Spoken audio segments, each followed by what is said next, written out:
Hello everyone and welcome back to Deresley. This is my second update and it's January 2016, so I'll show you what I've been doing since Christmas and what my immediate plans are, what I've got on the workbench if you like, and also what my future plans are going to be.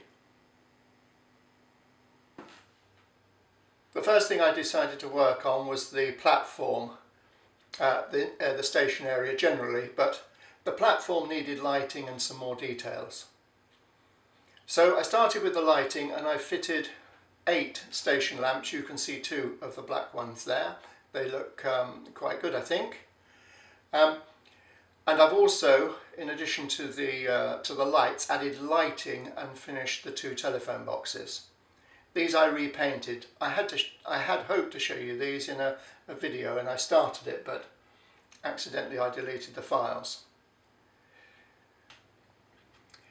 Another shot of the platform with some figures standing, but I've used some seating from the Metcalf kit. You get 1 double seat, which you can see here, and you get 4 single seats, but I've just used 3 on my platform. This is a different shot showing the platform names. I made these from plasticard with the name printed using Photoshop, and I made them in a flower bed with some scenic materials just to add some greenery. The platform lights are, there's one for each of the names, so when it lits they light up the names quite nicely. I've made 3 of these.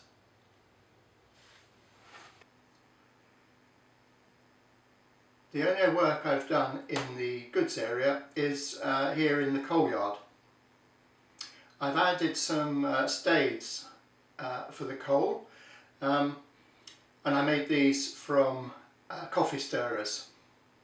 So they're glued to the baseboard and built up and then weathered with black acrylic paint and powders in the usual way. Then I added the coal. Some is real coal, some is artificial coal. I wanted a few grades of coal in the stays. Part of the interest in my model railway for me is the potential for photography. In fact, the whole layout started as a single plank with a few tracks on it, purely for photographing models.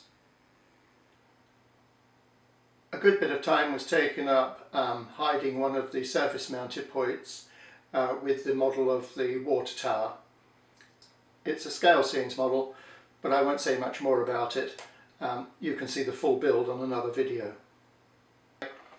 Similarly, my turntable is also featured this month in an update video with the weathering. Couple of new models just to show you. The first is a Christmas present, and this is the lovely Bachmann Robinson's J15 060 Loco. Beautiful thing, runs nice and smoothly. Of course it looks very pristine. I haven't really used it except to run it up and down, but it needs some weathering and it's going to look stunning.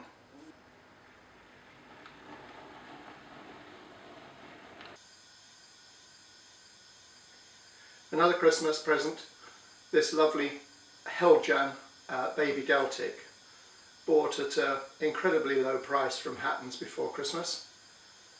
I think this is lovely. I've not run it. It hasn't got a decoder in it at the moment. I don't think you can run locomotives without decoders using Railmaster. I might be wrong, but I can't see a way of doing it.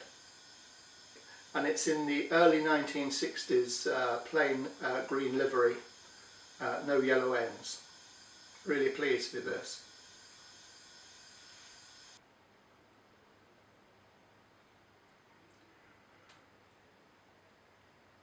I included these 2 conflat wagons from Bachmann because they arrived in the post this morning. I think they're lovely. They're going to make an interesting addition to my layout. Of course they look very pristine, straight out of the box, but they're going to look wonderful when they get weathered down to match the rest of the rolling stock. Anyway, as I said right at the beginning, I'd like to just run a couple of thoughts by you and give you an indication of what I plan to do with the layout. Originally, as I said, the idea was to set up a simple thing, a simple layout if you like, or a simple photography plank just for photographing model locomotives. However, it's developed into something much bigger. Nonetheless, I still think that it has a great potential for getting some realistic and interesting photographs. So with that, this in mind, I'm going to show you some of the ideas that I'm having at the moment. If we take the area in front of the display board, the control panel here, this area here, which is the closest to the edge of the layout, is the coal yard. And if you get the camera low enough, it looks very good. So what I've done, all this area here is removable.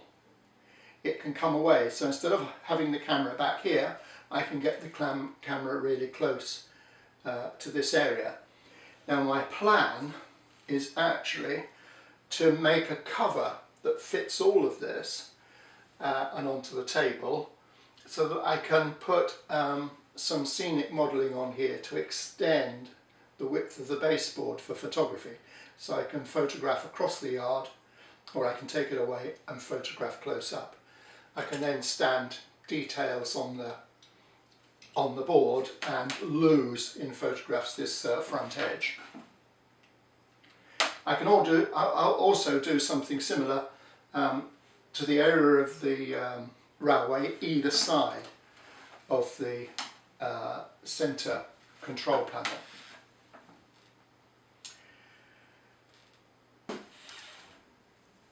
For getting in closer, where I've got a lot of scenic items that make it difficult to get the DSLR in close, I'm going to use a good quality compact camera, and this I'll find can go in much closer, and I can stand that, I put a little piece of plastic across the rails to stop it shorting out, but I can stand that easily in place in lots of places on the railway.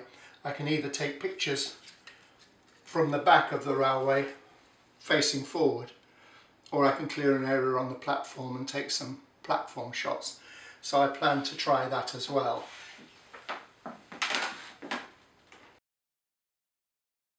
Another thing I intend doing is using a bit more controllable lighting for still photography. This looks fairly sophisticated. If I put my hand in, you'll see it's really quite a small unit. It takes a 50 watt halogen lamp, and it has barn doors, so I can control the amount and the spread of light and focus it, which looks kind of good, I think. It should work quite nicely. I've only bought one. I got it recently from eBay for about 17 quid, I think it was, including postage, and it came with a couple of bulbs.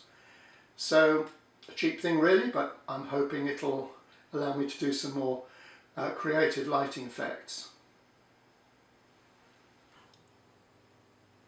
This is an example of a nice low-level shot I can take at the moment. I've removed the area in front of the control panel where my keyboard and mouse is, so that I can get the camera closer.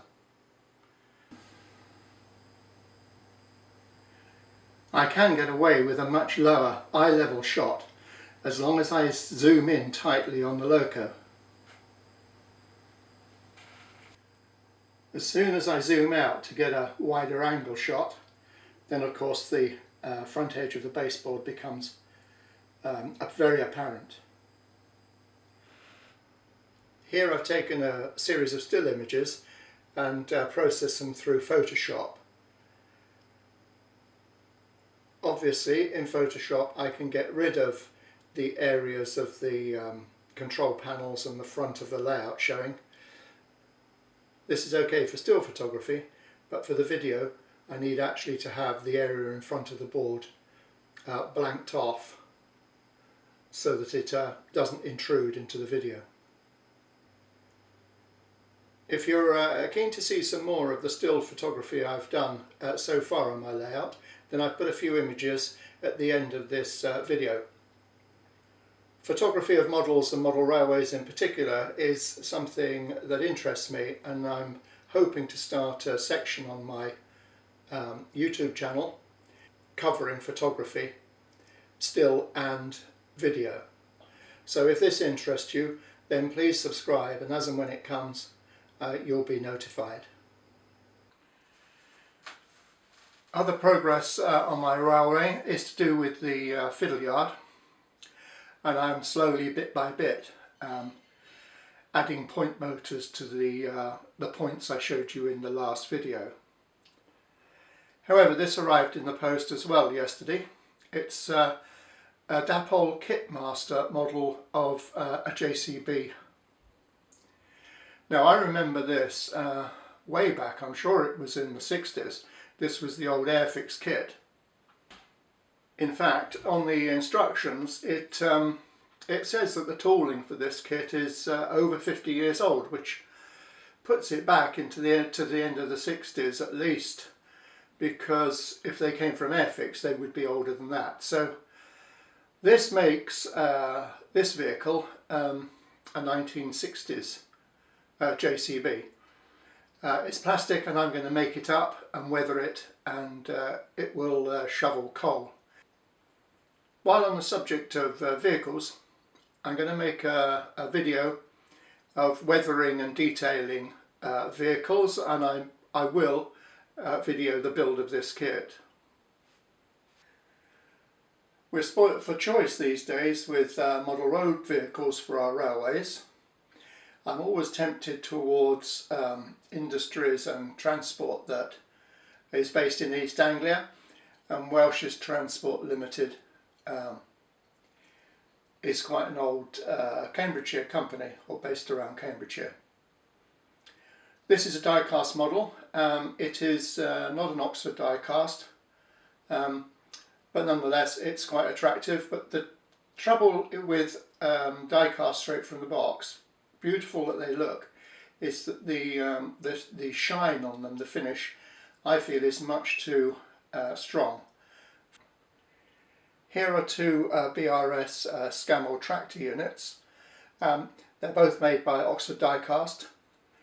The one on the left I have added weathering to and toned down the green finish with some lightly sprayed matte varnish, and on the right the pristine one straight from the box. The weathered one in my eye looks much calmer and more subdued, and suits the scale and suits the look on a model railway. The weathering is not too difficult with the Oxford die-cast, because the chassis and the body are held together with a screw. When this is removed, you can take out the plastic that forms the windscreens and side windows, and then you can weather and apply your matte varnish, after which the whole thing can be reassembled. This mammoth flatbed lorry was not Oxford die-cast, but again it weathers quite nicely. I just took care around the cab windows area. As you can see, there's not much weathering there. I just took a bit of care with the airbrush to avoid that, but again little bits can be cleaned up with a cotton bud and some acrylic thinner or isopropyl alcohol, just to clean the windscreens and side windows. We'll look at this again when I'm doing the video for vehicles. Now I come to the last part of this video, and it's to do with the operation of my goods trains.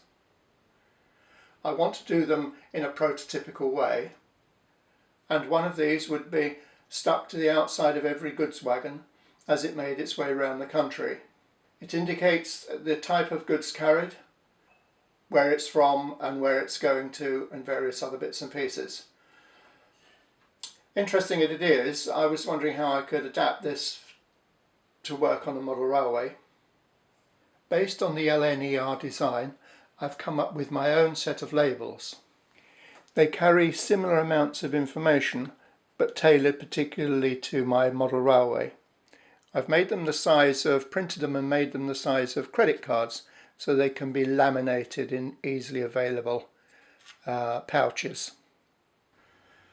I plan to operate my goods trains in the manner of a very large shunting layout. To help me develop an interesting way of doing this, I've got a couple of books that deal in part with the prototype workings of both passenger and goods services. The one on the right is over 20 years old, and the one on the left is brand new. It's one of the Haynes range of books, and this one is on steam locomotives. But again, it has a good section on prototype operation of goods trains and passenger trains. Recently I managed to buy an original British Rail working timetable for freight trains. More interestingly for me, this is in my part of the country, so it deals with London, Ipswich, Norwich and branches, and it's dated 4th of October 1965 to 17th of April 1966. Anyway, that's about it for this month's update. The train is ready to leave platform 1 for London, after which I'll show the series of photographs I mentioned earlier.